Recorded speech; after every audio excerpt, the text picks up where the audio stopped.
Hello बच्चों, कैसे हैं आप सब। मैं नेहा राजवंशी क्लास 12th की आज की हमारी इस इंग्लिश क्लास में आप सबका स्वागत करती हूँ। तो बच्चों, आज इस वीडियो में हम विस्तास बुक का एक न्यू चैप्टर 6 स्टार्ट करने वाले हैं, जिसका नाम है on the face of it. और जो चैप्टर है वो लिखा है सुसन हिल ने, तो ये राइटर हैं इस चैप्टर की। तो बच्चों, स्टार्ट करने से पहले थोड़ा सा हम बैकग्राउंड समझ लेते हैं, जान लेते हैं चैप्टर किस बारे में है। तो बच्चों, चैप्टर में हम एक स्टोरी पढ़ेंगे जिसमें दो लीड कैरेक्टर्स हैं। एक है एक यंग बॉय जिसका नाम है डैरी, और दूसरा कैरेक्टर है मिस्टर लैम्ब का। तो बच्चों, जो दोनों ही कैरेक्टर हैं, दोनों एक एक प्रॉब्लम को फेस कर रहे हैं। दोनों में ही कुछ ना कुछ फिजिकल डिसेबिलिटी है। जहां एक तरफ जो बॉय है डैरी, उसका जो फेस है वो एक साइड से एसिड की वजह से बर्न हो चुका है, और दूसरी तरफ जो मिस्टर लैम्ब है उनका एक पैर नहीं है, तो वो एक नकली पैर यूज़ करते हैं चलने के लिए। तो बच्चों, इस तरह से हम कह सकते हैं कि दोनों सिमिलर हैं, लेकिन इसके बावजूद जो दोनों का एटीट्यूड है, जो दोनों का पर्सपेक्टिव है, वो बहुत ज़्यादा डिफरेंट है एक दूसरे से। जो डैरी है वो बहुत ज़्यादा नेगेटिव है, उसके अंदर बहुत ज़्यादा नेगेटिविटी है, वो हर चीज़ में बस नेगेटिव ही देखा करता है, इसीलिए वो बहुत दुखी रहता है, उदास रहता है। उसे लगता है कि उसके फेस की वजह से उसे कोई पसंद नहीं करता, हर कोई उसको नफ़रत करता है या फिर उसको सिंपैथी शो करता है। लेकिन दूसरी तरफ जो मिस्टर लैम्ब है, उनके लिए ये फिज़िकल डिसेबिलिटी कोई बहुत बड़ा इशू नहीं है, वो इस पे ध्यान ही नहीं देते। उनको ऐसा लगता है कि इस दुनिया में और भी बहुत सारी दूसरी चीज़ें हैं, ये वर्ल्ड इतना ब्यूटीफुल है कि हमें बाकी चीज़ों को देख के खुश होना चाहिए। तो इसलिए एक तरफ मिस्टर लैम्ब जहाँ हर चीज़ में खुशी ढूंढ लेते हैं, वहीं दूसरी तरफ जो डैरी है वो हर चीज़ में ही दुखी रहता है, उदास रहता है। तो बच्चों, इस तरह से बिल्कुल डिफरेंट पर्सपेक्टिव वाले ये दो स्ट्रेंजर एक दिन अचानक एक दूसरे से मिल जाते हैं, इनकी एक दिन मुलाकात हो जाती है। तो बच्चों, उसके बाद आगे क्या होता है, दोनों एक दूसरे से बात करते हैं, एक दूसरे को जानते हैं, समझते हैं, और आगे फिर स्टोरी किस तरफ टर्न लेती है हम जानेंगे जब हम स्टार्ट करेंगे। तो चलिए स्टार्ट करते हैं हमारा chapter on the face of it, mister Lamb's garden. तो बच्चों, चैप्टर स्टार्ट होते ही फर्स्ट सीन जो हमारे सामने आ रहा है वो कहाँ का है, मिस्टर लैम्ब के गार्डन का है। तो मिस्टर लैम्ब का घर है, घर के आगे उनका गार्डन है, तो गार्डन हमें दिखाई दे रहा है। There is the occasional sound of bird song and of tree leaves rustling. अब बच्चों, गार्डन है तो गार्डन में से आवाज़ आ रही है, और कैसे ओकेजनल यानी कभी कभी, बीच बीच में से, यानी कि लगातार इतनी आवाज़ नहीं आ रही, बीच बीच में से कभी कभी आवाज़ आ जाती है। किसकी? बर्ड्स की सिंगिंग करने की। यानी कि गार्डन है, गार्डन में ट्रीज होंगे, ट्रीज पे बर्ड्स रहते हैं, तो बर्ड्स के बोलने की आवाज़ आती है, या फिर जो ट्री लीव्स हैं उनकी रसलिंग कहते हैं बच्चों। जो ट्री के लीव्स होती है वो जब आपस में हवा की वजह से हिलती हैं तो आपस में एक दूसरे से टकराती हैं, तो उसे कहते हैं रसलिंग साउंड। तो यानी कि उसमें से, गार्डन में से बीच बीच में से आवाज़ें आती हैं, या तो पक्षियों के बोलने की या फिर ट्री लीव्स की आपस में टकराने की। Derry's footsteps are heard as he walk slowly and tentatively through the long grass. अब बच्चों, उस गार्डन में हमें कौन दिखाई देता है? डैरी दिखाई देता है। डैरी उस गार्डन में चल रहा है, तो उसके जो फुट स्टेप्स हैं, जो उसके चलने की आवाज़ है, वो आवाज़ हमें सुनाई देती है। और वो गार्डन में कैसे चल रहा है? बहुत स्लोली, बहुत धीरे धीरे वो चल रहा है। अब बच्चों, गार्डन तो किसका है? मिस्टर लैम्ब का गार्डन है, और उस गार्डन में चलता हुआ हमें कौन दिखाई दे रहा है? डैरी दिखाई दे रहा है। तो डैरी उस गार्डन में बहुत धीरे चल रहा है, और टेंटेटिवली कहते हैं बहुत ही अनिश्चितता से, यानी कि थोड़ा सा चलता है फिर रुक जाता है, बहुत कंफ्यूज्ड है, क्योंकि वो उसका घर नहीं है, उसका गार्डन नहीं है, वो मिस्टर लैम्ब का गार्डन है। तो वो किसी और के गार्डन में आया है, तो वो बिल्कुल उस कॉन्फिडेंस नहीं है उसमें, बिना कॉन्फिडेंस के बहुत अनिश्चितता से वो चल रहा है। और वो कहाँ चल रहा है? गार्डन में लंबी लंबी घास उगी हुई है, उस लॉन्ग ग्रास में से वो चल रहा है। तो जब वो चल रहा है तो उसके चलने की जो आवाज़ है, जो उसके फुट स्टेप्स हैं, वो भी सुनाई दे रहे हैं। He pauses then walks on again. तो कैसे चल रहा है? थोड़ा सा चलता है, फिर पॉज यानी रुक जाता है, और फिर वापस से चलने लगता है।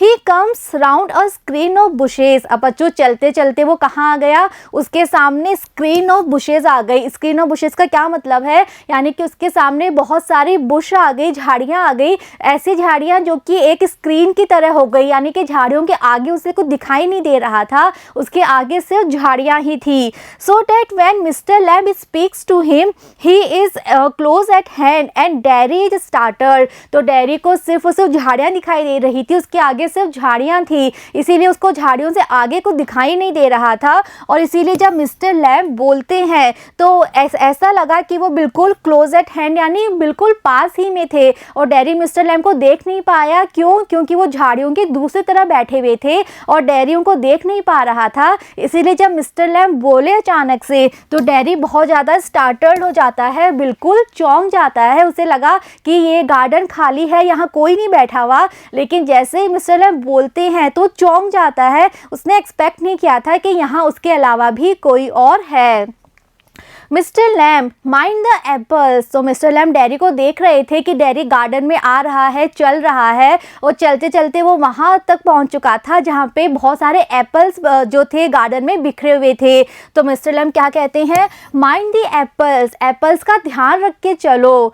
Dairy what, who's that, who's there. तो डेयरी बिल्कुल चौंक जाता है, वो कहता है क्या, कौन है वहाँ, कौन है, कौन बोल रहा है, ये किसकी आवाज़ आ रही है। Mister lamb, Lamb's my name. तो मिस्टर लैम्ब अपना इंट्रोडक्शन देते हुए कहते हैं, वो कहते हैं मेरा नाम लैम्ब है। माइंड द एप्पल्स, फिर से वो अपनी वही बात रिपीट करते हैं, वो कहते हैं एप्पल्स का ध्यान रख के चलो। क्रैब एप्पल्स दोज आर, आगे वो कहते हैं कि ये जो एप्पल्स है ये क्रैब एप्पल्स है।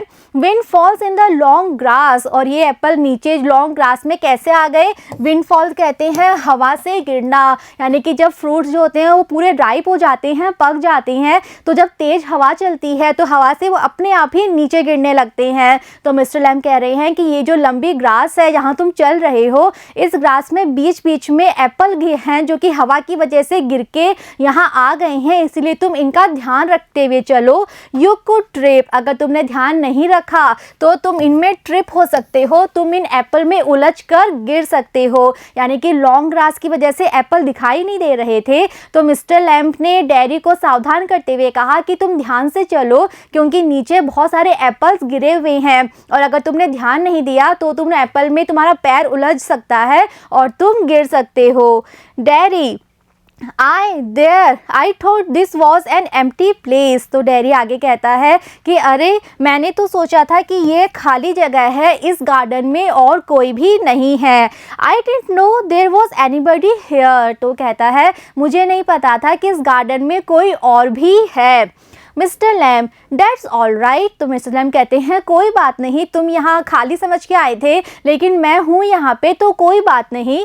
I am here. वो कह रहे हैं कोई बात नहीं, मुझे नहीं फ़र्क पड़ता, मैंने बिल्कुल माइंड नहीं किया कि तुम यहाँ क्यों आ गए। What are you afraid of boy, that's all right. तो मिस्टर लैम्ब समझ जाते हैं कि डेयरी बहुत ज़्यादा अचानक से डर गया है, वो चौंक गया है, क्योंकि उसने सच में एक्सपेक्ट नहीं किया था कि यहाँ कोई और भी है। तो जब उसको पता चला कि मिस्टर लैम्ब का घर है, मिस्टर लैम्ब यहाँ बैठे हैं, तो वो सच में डर गया था। तो मिस्टर लैम्ब थोड़ा सा उसे कूल डाउन करना चाहते हैं, उसे काम डाउन करना चाहते हैं, और वो कहते हैं कि तुम डर क्यों रहे हो, कोई बात नहीं, तुम यहाँ आ गए तो इसमें क्या हो गया। Dairy, I thought it was empty, an empty house. तो डेयरी फिर वही बात रिपीट कर रहा है, वो कह रहा है मैं यहाँ इसलिए आया था क्योंकि मुझे लगा था कि ये गार्डन खाली है, ये घर खाली है, यहाँ कोई नहीं रहता, इसलिए मैं यहाँ पर आया था, मुझे नहीं पता था कि आप यहाँ बैठे हो। Mister lamb, so it is. तो मिस्टर लैम्ब कहते हैं अगर तुमने सोचा कि घर खाली है तो हाँ, तुमने सही सोचा, घर सच में खाली ही है। Since I am out here in the garden. तो मिस्टर लैम्ब कह रहे हैं क्योंकि मैं तो बाहर हूँ, गार्डन में हूँ, तो घर तो खाली ही है। तो उस घर में बच्चों मिस्टर लैम्ब अकेले रहा करते थे। तो मिस्टर लैम्ब कह रहे हैं कि हाँ, तुमने सही सोचा, घर तो एक्चुअल में खाली ही है, क्योंकि मैं तो बाहर हूँ, गार्डन में बैठा हूँ, तो इसका मतलब है घर में तो कोई नहीं है, घर खाली है। It is empty. तो वो कह रहे हैं कि घर तो एक्चुअल में खाली ही है। Until I go back inside. और घर तब तक खाली रहेगा जब तक कि मैं गार्डन से वापस उठ के घर के अंदर नहीं चला जाता। In the mean time I am out here and likely to stop. तो वो कह रहे हैं कि और घर इसलिए खाली है क्योंकि मैं तो बाहर गार्डन में आया हूँ और मुझे यहीं पे रुकना अच्छा लग रहा है। अ डे लाइक दिस, क्यों? क्योंकि आज का दिन इतना अच्छा है, ब्यूटीफुल डे, आज का दिन इतना सुंदर है, इतना फ्रेश है, इतनी अच्छी हवा चल रही है, इसीलिए मुझे गार्डन में बैठना था, इसीलिए मैं बाहर आके यहाँ बैठा हुआ हूँ। Not a day to be indoors. वो कह रहे हैं आज इतना ब्यूटीफुल डे है कि किसी को भी इंडोर नहीं रहना चाहिए, घर के अंदर नहीं रहना चाहिए, बल्कि बाहर आके गार्डन में बैठ के आज के दिन को एंजॉय करना चाहिए। इतना ब्यूटीफुल आज का डे है। तो बच्चों ये इसी कन्वर्सेशन से हम समझ सकते हैं कि मिस्टर लैम कितनी ज़्यादा पॉजिटिविटी शो कर रहे हैं। वो कह रहे हैं कि आज का दिन इतना सुंदर है, इतना ब्यूटीफुल है, इसीलिए मैं घर में नहीं बैठा बल्कि बाहर गार्डन में बैठ के मैं आज के दिन को एंजॉय कर रहा हूँ। Derry panic, I have got to go. तो बच्चों डैरी अभी भी बहुत ज़्यादा डरा हुआ है, घबराया हुआ है, तो उसी डर के साथ वो कहता है मुझे जाना होगा। Mister Lamb not on my account. तो मिस्टर लैम कहते हैं अगर तुम जाना चाहते हो तो तुम जा सकते हो, लेकिन तुम मेरी वजह से मत जाना। यानी कि डैरी ने कहा था ना कि मैं इसलिए आया था कि मुझे लगा गार्डन खाली है, और अब वो कह रहा है मुझे जाना होगा। तो मिस्टर लैम कहते हैं तुम्हें जाना है तो तुम चले जाओ, लेकिन तुम इसलिए मत जाना कि मैं यहाँ पर बैठा हूँ, तुम मेरी वजह से तो बिल्कुल मत जाना। I don't mind who comes in to the garden. आगे मुस्लिम कहते हैं कि मैं बिल्कुल माइंड नहीं करता गार्डन में जो भी आता है। तो कह रहे हैं कि मैं बिल्कुल माइंड नहीं कर रहा कि तुम मेरे गार्डन में क्यों आ गए हो, मुझे बुरा नहीं लग रहा, इसलिए तुम मेरी वजह से मत जाना। The gates always open. आगे मुस्लिम कह रहे हैं कि जो मेरे घर का गार्डन का गेट है वो हमेशा खुला रहता है, मैं हमेशा खुला रखता हूँ गेट, तो जो भी चाहे वो गार्डन में आ सकता है। Only you climb the garden wall. आगे कह रहे हैं कि गेट तो हमेशा खुला रहता है, लेकिन फिर भी तुम अंदर कैसे आए थे, गार्डन की जो वॉल है तुम वॉल पे चढ़ के आए थे, तुम गेट खुला हुआ था लेकिन फिर भी तुम गेट में से नहीं आए बल्कि तुम वॉल पे क्लाइंब होके आए थे। Dairy angry. तो ये सुनते ही डैरी को थोड़ा सा गुस्सा आ जाता है, वो गुस्से से कहता है you were watching me. Dairy कहता है इसका ये मतलब है कि तुम मुझे देख रहे थे, जब से मैं अंदर आया हूँ तब से तुम मुझे देख रहे थे कि मैं वॉल पे चढ़ के आया हूँ और तुम लगातार मुझे ही देख रहे थे। Mister Lamb I saw you. तो मिस्टर लैम कहते हैं हाँ मैंने देखा तुम्हें कि तुम वॉल पे चढ़ के अंदर आए थे, बट द गेट्स ओपन। आगे मिस्टर लैम वापस अपनी बात रिपीट करते हैं, वो कह रहे हैं कि गार्डन का गेट तो खुला था, हमेशा खुला ही रहता है। All welcome, you are welcome. वो कह रहे हैं मेरे गार्डन में सबका स्वागत है, गेट इसीलिए खुला रहता है कि जो भी चाहे गार्डन में आ सकता है, क्योंकि यहाँ पे सबका स्वागत है, और अब तुम यहाँ पर आए हो तो तुम्हारा भी स्वागत है। I sit here, I like sitting. आगे वो कह रहे हैं मैं तो यहीं गार्डन में ही बैठा हूँ क्योंकि मुझे गार्डन में बैठना बहुत पसंद है। Darry I had not come to steal anything. तो बच्चों डैरी अब अपने आप को डिफेंड कर रहा है। उसको जब पता चलता है कि मिस्टर लैम ने देख लिया कि वो कैसे वॉल पे चढ़ के आया था, तो बच्चों अगर गेट खुला है उसके बाद भी अगर कोई वॉल पे चढ़ के आ रहा है तो इसका मतलब ये है कि वो सही इंटेंशन से नहीं आया है। तो डैरी को भी ऐसा ही लगा कि मिस्टर लैम यही सोच रहे होंगे कि ये वॉल पे चढ़ के आया है, इस तरह से चोरी छुपे अंदर आया है, तो क्यों आया है। तो वो अपने आप को डिफेंड करते हुए कह रहा है कि मैं यहाँ कुछ चुराने के लिए नहीं आया, आप ये मत सोचना कि मैं यहाँ कुछ चोरी करने के लिए आया हूँ।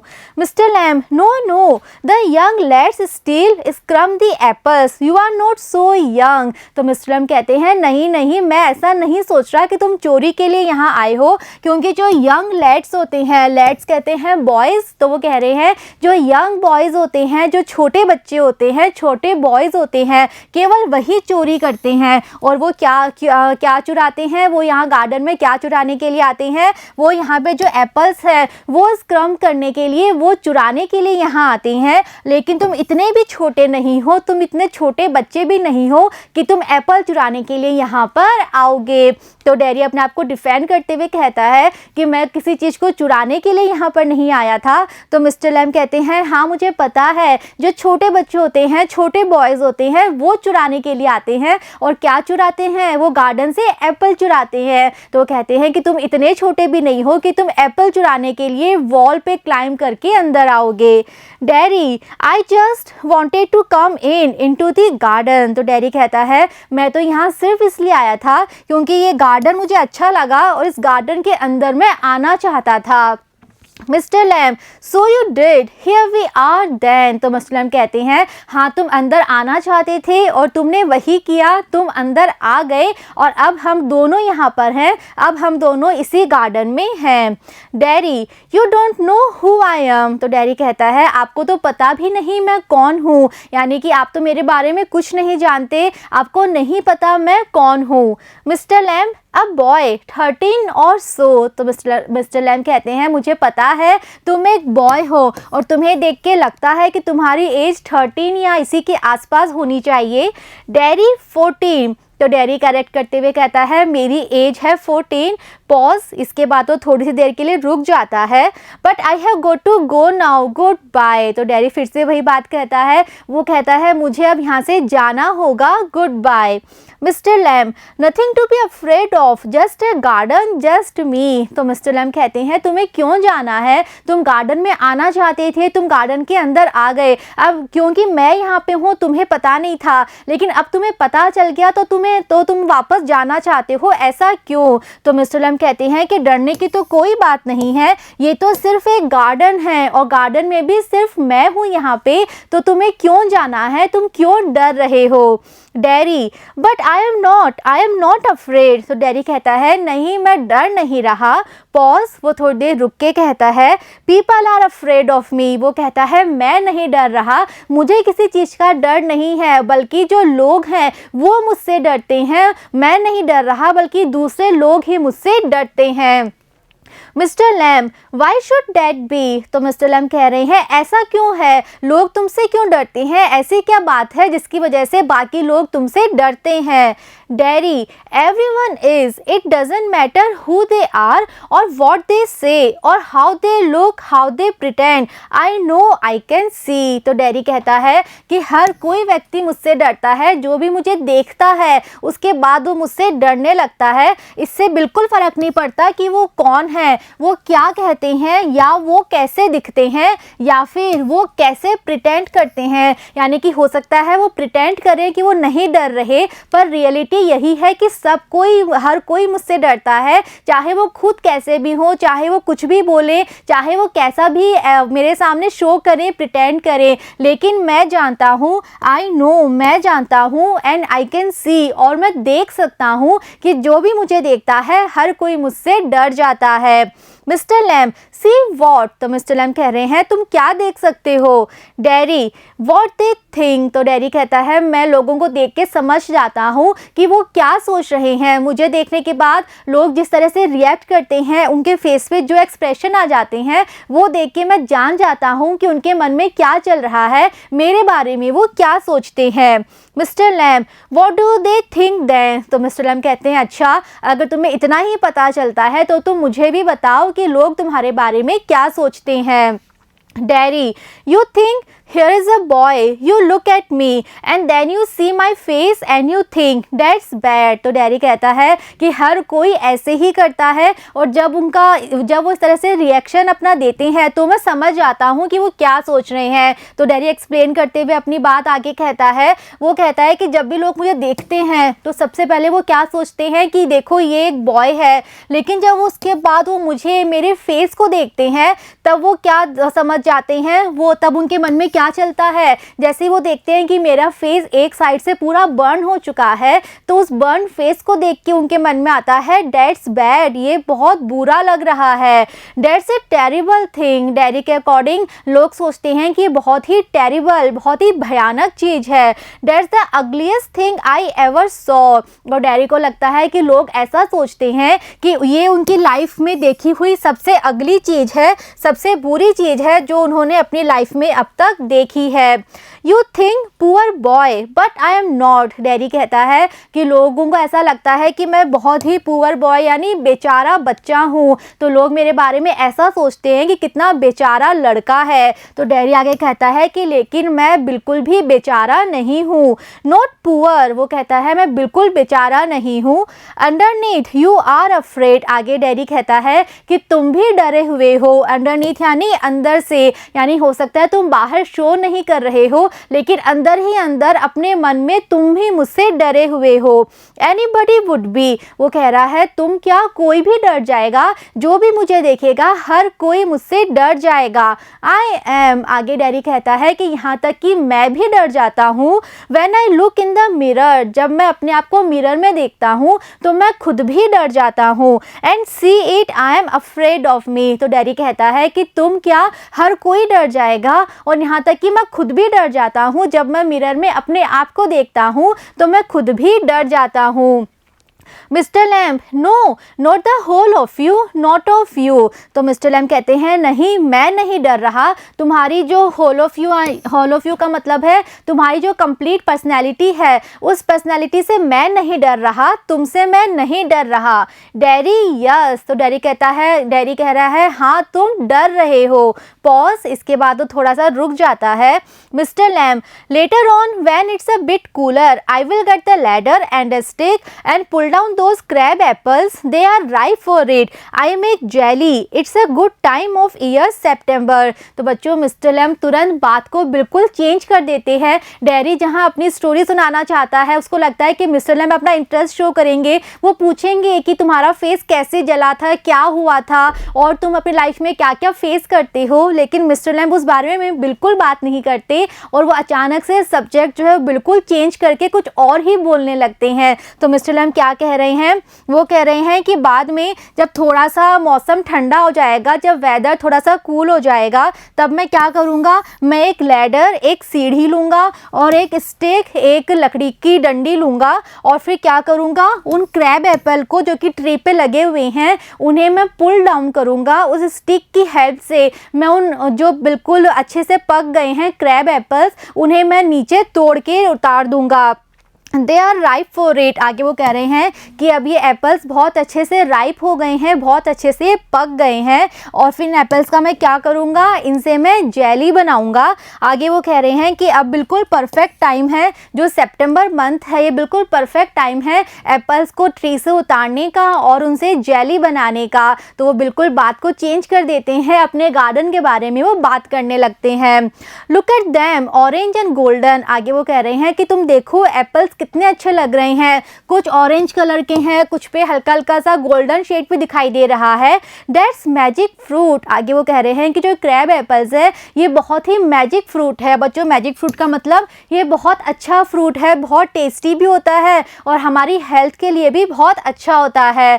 आई ऑफन से but it's best picked and made into jelly, तो मिस्टर लैम्ब कह रहे हैं कि मैं तो कई बार कहता हूँ कि जो एप्पल है बहुत ही मैजिक फ्रूट है, लेकिन इसका सबसे अच्छा यूज़ क्या है कि आप इसे तोड़ो और उसकी जेली बना लो। You could give me a hand, आगे वो कह रहे हैं कि इस काम को करने में तुम मुझे, गिव मी ए हैंड का मतलब है हेल्प करना, तो मिस्टर लैम्ब कह रहे हैं कि इस बार तुम भी मेरी हेल्प कर सकते हो इन एप्पल को तोड़ने में और फिर जेली बनाने में। तुम अगर चाहो तो तुम भी मेरी हेल्प कर सकते हो।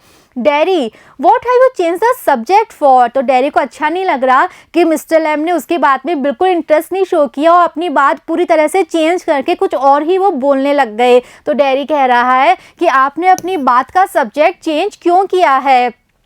People always do that, why don't you ask me, daddy ने आगे कहा कि लोग हमेशा ऐसा ही करते हैं। आगे वो कह रहा है कि आप मुझसे क्यों नहीं पूछ रहे।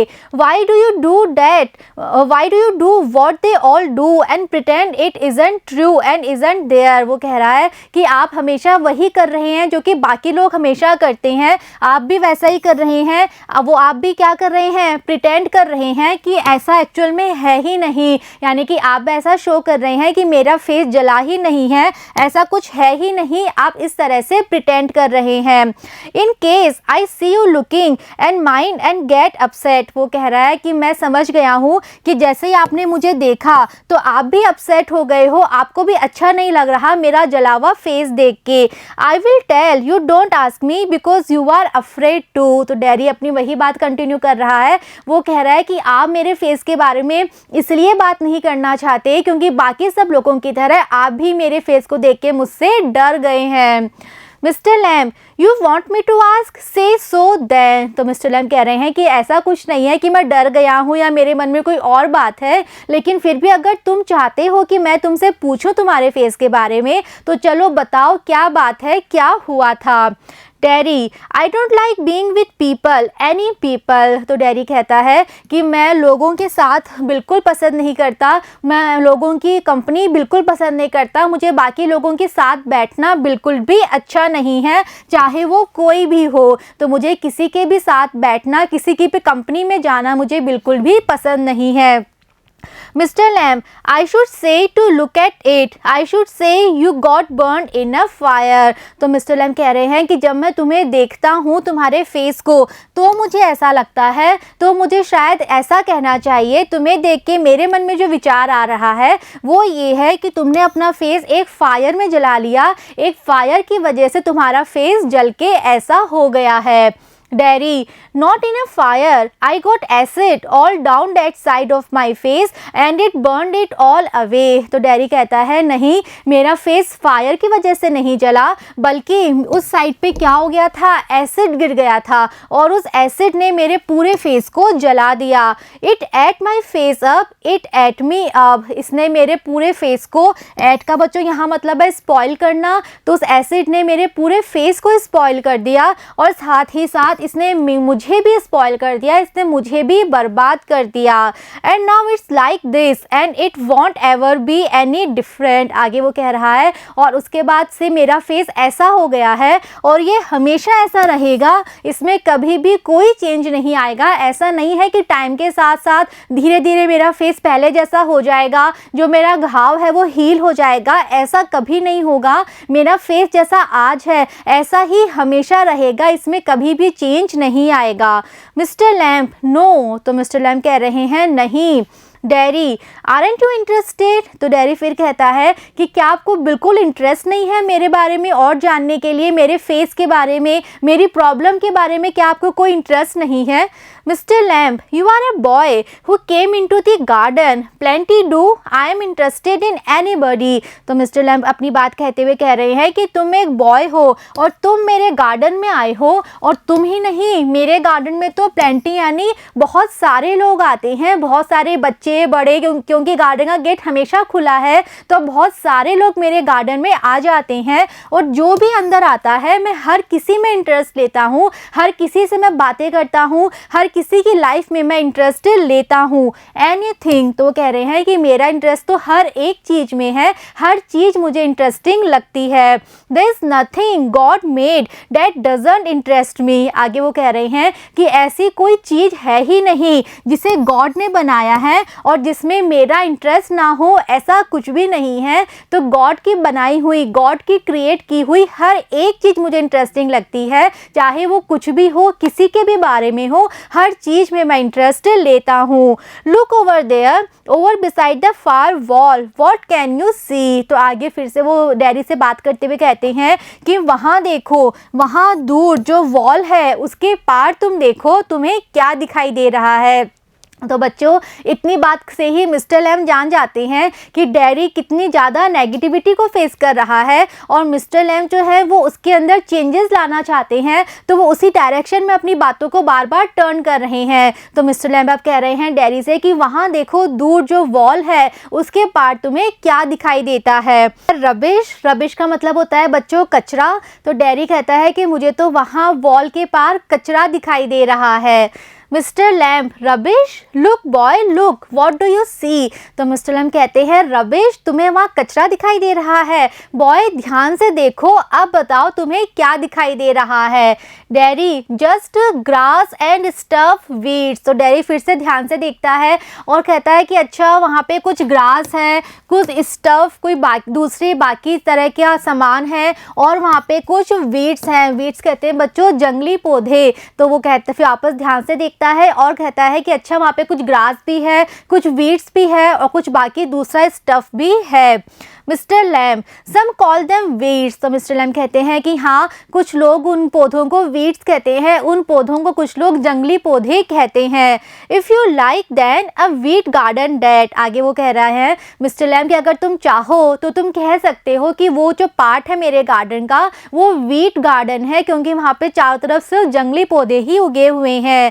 There is fruit and there are flowers and trees and herbs. आगे वो कह रहे हैं कि इसके अलावा वहाँ पे फ्रूट्स भी हैं, फ्लावर्स भी हैं और वहाँ पे ट्रीज भी हैं और बहुत सारे हर्ब्स भी हैं, छोटे छोटे जो प्लांट्स होते हैं वो भी वहाँ पर उगे हुए हैं। ऑल शॉर्ट्स, तो वो कह रहे हैं वहाँ सभी तरह के प्लांट्स हैं, वहाँ पे लंबे लंबे ट्रीज हैं तो छोटे छोटे हर्ब्स भी हैं, कुछ फ्रूट्स के ट्रीज हैं तो कुछ फ्लावर्स के ट्रीज हैं, तो हर तरह के प्लांट, हर तरह के ट्रीज वहाँ पर लगे हुए हैं। बट ओवर देयर वीड्स, लेकिन वहाँ पे जहाँ मैंने तुम्हें कहा देखने के लिए, वहाँ तो सिर्फ क्या है, वीड्स, जंगली पौधे हैं। I grow weeds there. वो कह रहे हैं कि उस एरिया में मैं सिर्फ वीड्स ही उगाता हूँ, मैं जंगली पौधे ही वहाँ पर ग्रो करता हूँ। Why is one green growing plant called a weed and another flower. अब बच्चों मिस्टर लैम पे क्वेश्चन पूछ रहे हैं, वो कह रहे हैं कि ऐसा क्यों होता है कि एक प्लांट को तो जो कि ग्रीन है, ग्रोइंग है, बढ़ रहा है, तो एक तरफ तो प्लांट है जो कि ग्रीन है, ग्रो कर रहा है, उसे हम वीड कह देते हैं, जंगली पौधा कह देते हैं, और ऐसे ही एक और प्लांट है वो भी ग्रीन है, ग्रो कर रहा है, उसे हम फ्लावर कहते हैं। तो कह रहे हैं कि ऐसा क्यों होता है कि एक प्लांट को तो हम वीड कह देते हैं और उसको अपने गार्डन से हम हटा देते हैं, जबकि दूसरे प्लांट को हम फ्लावर कहते हैं, उसको हमें लगता है कितना ब्यूटीफुल है, उसकी हम इतनी केयर करते हैं, वो प्लांट हमें इतना अच्छा लगता है। ऐसा क्यों होता है?